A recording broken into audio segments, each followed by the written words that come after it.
Hello friends, आज हम देखेंगे फॉर लूप किस तरीके से काम करता है।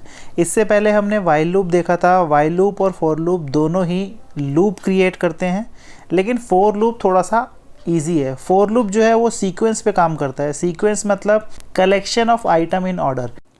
ऐसा सीक्वेंस जिसमें आइटम्स जो हैं वो पर्टिकुलर ऑर्डर में प्लेस किए गए हैं, जैसे कि स्ट्रिंग एंड लिस्ट। स्ट्रिंग जैसे पाइथन एक स्ट्रिंग है जिसके अंदर लेटर्स PYTHON प्लेस किए गए हैं, और लिस्ट में भी हमने लास्ट क्लास में पढ़ा था कि लिस्ट किस तरह से हम अपडेट करते हैं, और इसमें भी आइटम्स जो हैं एक पर्टिकुलर ऑर्डर में सेट किए गए हैं। तो आइए फॉर लूप को प्रोग्राम के थ्रू समझने की कोशिश करते हैं। यहाँ पर हमने एक वेरिएबल लिया है, वेरिएबल में एक स्ट्रिंग स्टोर की है which is Python, and for all I in x में जितने भी आई हैं हमें प्रिंट करना है एक्स। तो देखो हर एक एलिमेंट के लिए ये प्रिंट करेगा। तो पाइथन में 6 एलिमेंट्स हैं, तो उसकी वजह से वहाँ पर x हमने प्रिंट किया है, तो 6 बार x प्रिंट कर दिया इसने। लेकिन हमें यहाँ पे x की जगह जो है i लिखना था।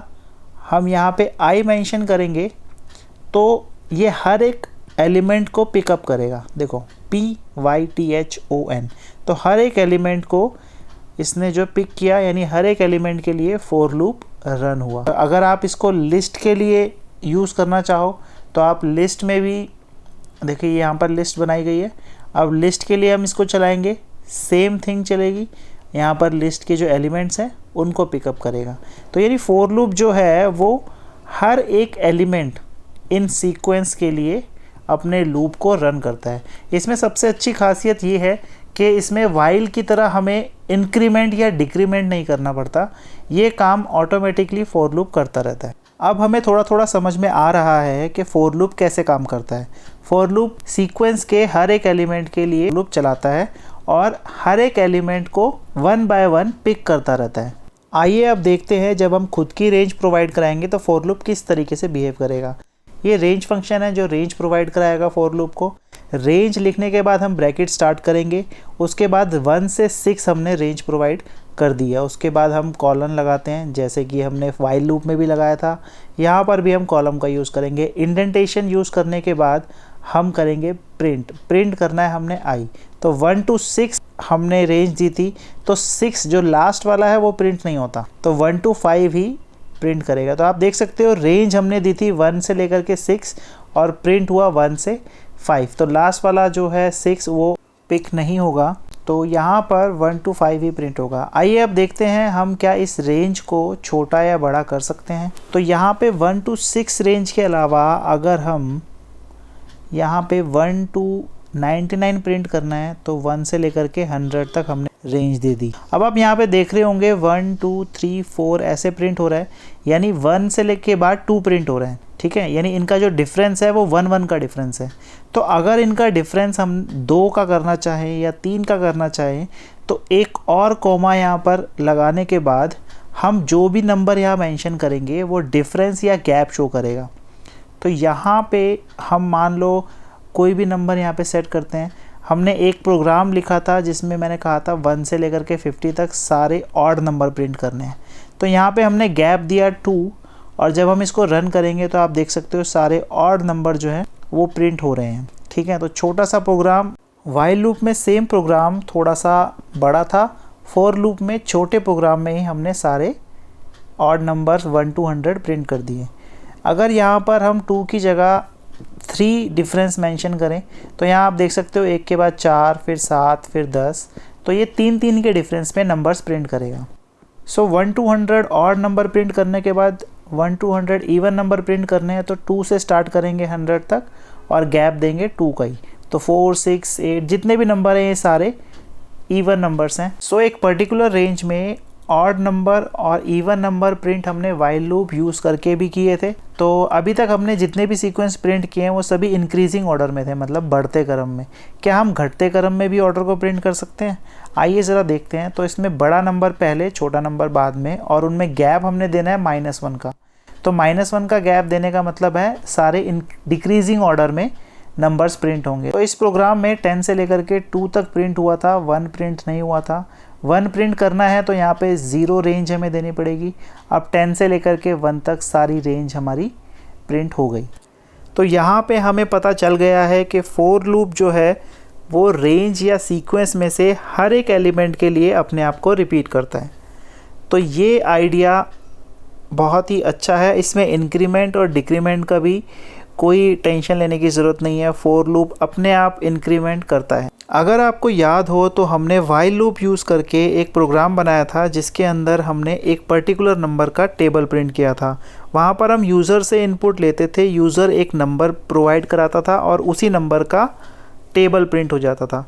यही चीज़ अगर हम फोर लूप में करें तो हमें एक नम नाम का वेरिएबल हमने यहाँ पर लिया है, उसको इंटीजर टाइप बनाया है, हमने उसके अंदर इनपुट फंक्शन यूज़ किया है, मतलब यूज़र जो भी इनपुट देगा वो नम के अंदर स्टोर हो जाएगा।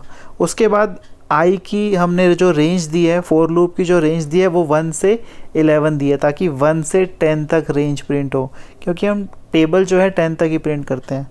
उसके बाद हमने प्रिंट में यहाँ लिखा है नम, और ये x जो है मल्टीप्लाई का साइन है, यानी पहले नंबर प्रिंट होगा जो हमने नंबर प्रोवाइड किया है, फिर x मल्टीप्लाई का साइन, फिर ये नम प्रिंट होगा। एक्चुअल में नम की जगह यहाँ पर i होना चाहिए, क्योंकि i 1 2 3 4 इस तरीके से वेरी करेगा।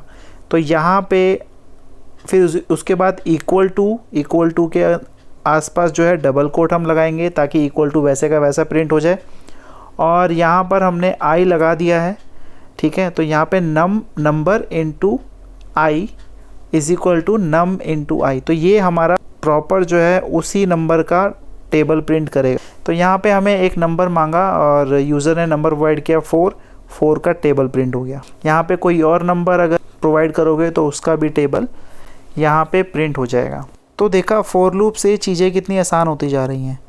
तो एक मन में नॉर्मली क्वेश्चन आया कि क्या फोर लूप में हम इफ़ यूज़ कर सकते हैं, तो आंसर है येस। तो आइए हम देखते हैं इफ़ को फोर लूप के अंदर यूज़ करके। हम एक एक्सपेरिमेंट करते हैं। हम ऐसा करते हैं कि 1 से 30 तक नंबर प्रिंट करते हैं और उसके अंदर वो नंबर नहीं आना चाहिए जो 5 से डिवाइड हो जाता है। तो यहाँ पर हम इफ़ में कंडीशन लगाएंगे कि अगर इस रेंज में से i को हम 5 से डिवाइड करें और अगर रिमाइंडर 0 नहीं आ रहा है तो ही i प्रिंट हो, अदरवाइज़ i प्रिंट नहीं होना चाहिए। मतलब सिर्फ वही नंबर प्रिंट हो जो 5 से डिविजिबल नहीं है। तो यहाँ पे देखो इक्वल टू का साइन तो हम डबल इक्वल टू करके लगाते थे, लेकिन अगर हमें नॉट इक्वल टू का साइन लगाना है तो यहाँ पे एक एक्सक्लेमेशन मार्क लगाना पड़ेगा। एक्सक्लेमेशन मार्क लगाने के बाद ये अब नॉट इक्वल टू का साइन बन गया है और यहाँ पे फिर हम लगाएंगे कॉलन। अब इस कंडीशन के अप्रूवल के बाद ही प्रिंट होगा i, यहाँ प्रिंट i करेंगे। तो आप यहाँ देख सकते हो सिर्फ वही नंबर प्रिंट हुए हैं जो 5 से डिवाइड नहीं होते। यहाँ पर 5 मिसिंग है, 9 के बाद 10 मिसिंग है, 14 के बाद 15 मिसिंग है। तो सारे नंबर जो 5 से डिवाइड होते हैं वो इस आउटपुट पे मिसिंग है। सो गाइस आज के लिए इतना ही। अगर आप वीडियो से कुछ सीखें तो लाइक शेयर सब्सक्राइब ज़रूर कर देना। और हाँ, आपको फोर लूप की प्रैक्टिस करते रहना चाहिए ताकि आप इसमें एक्सपर्ट हो जाओ। आपको एक छोटा सा प्रोग्राम घर पे करने के लिए देता हूँ, जिसमें आपको जितने भी नंबर हैं 1 से लेकर के 100 के बीच में, यानी 1 से 99 तक सभी नंबर्स का सम निकालना है। तो यार ये छोटा सा काम कर देना और इसका कोड या तो ग्रुप में या कमेंट में शेयर कर देना। सो गाइज मिलते हैं नेक्स्ट वीडियो में, तब तक के लिए goodbye, take care and thank you very much.